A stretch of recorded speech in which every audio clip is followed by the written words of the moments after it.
Šajā video es tev parādīšu, kā tu savai mājaslapai vai internetu veikalam vari pievienot jaunus satura blokus, kā arī personalizēt tos. Satura bloki palīdzēs izveidot individuālu mājaslapas vai internetu veikalu dizainu. Tātad, pirmais solis. Redzam, ka uzbraucot uz kādu jau no esošajiem satura blokiem, mēs redzam, ka mums rādās plusiņi. Tātad viens augšā un viens apakšā. Spiežot uz kādu no šiem plusiņiem, tajā vietā ir iespēja ievietot citu satura bloku.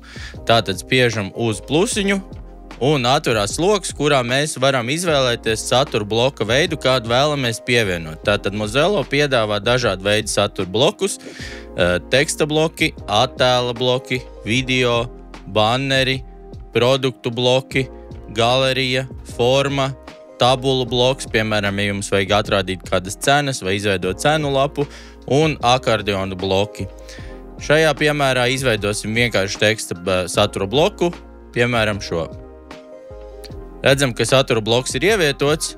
Nākamā lieta, ko, protams, varam darīt, ir vienkārši spiest uz teksta lauka un aizpildīt katru no blokiem ar savu tekstu, bet, ja mēs augšējā bloka stūrī uzspiežam uz uzstādījumu ikonas, tad atverās loks, kurā mēs šo bloku varam pielāgot. Pirmā lieta, ko var pielāgot, ir fona krāsa. Tātad vienkārši spiežot uz krāsas, var izvēlēties kādu no krāsām, kas jums jau ir iekļauta krāsu paletē. Piemēram, atstāsim šo pelēko. Tad varam izvēlēties satura krāsu. Šis ir gadījumos, kad bloka fons nesaskan ar satura krāsu, tad mēs vienkārši varam nomainīt uz gaišu vai tumšu. Tad var pieregulēt bloka augstumu, varam pieregulēt bloka platumu, un varam arī pievienot vai noņemt kolonas. Piemēram, šobrīd mums ir 4 kolonas, mēs varbūt gribam 2, vienkārši uzspiežam uz divnieku, un turpmāk mums būs 2 kolonas. Un tādā pašā veidā varam iespējot 3 un tā tālāk.